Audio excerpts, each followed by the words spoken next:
جو نقش ناظرین ابھی آپ کے اسکرین پہ آنے والا ہے، اس نقش کو آپ نے مشک یا زعفران سے لکھنا ہے۔ اگر کوئی مشک اور زعفران سے جس کسی کو لکھنا نہیں آتا تو وہ ایک ریڈ پین سے، اورنج پین سے اس سے بھی لکھ سکتا ہے۔ لکھنے کے بعد اس نقش کو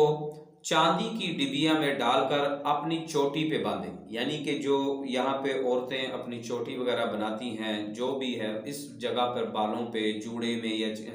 جو بھی بناتی ہیں، اس کے اندر اس کو باندھ لے۔